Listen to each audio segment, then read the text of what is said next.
Stevie the Squirrel has a horrible case of the hiccups. He hiccups all the way home.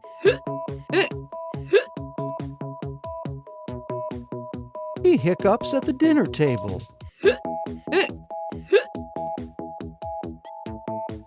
Try drinking a glass of water upside down. Stevie's sister tries not to laugh.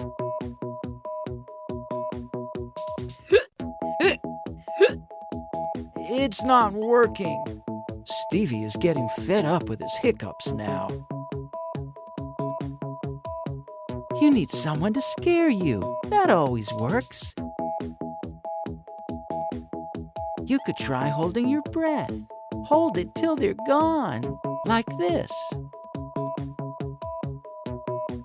Stevie's sister jumps down from her chair and takes a big breath in, puffing out her cheeks.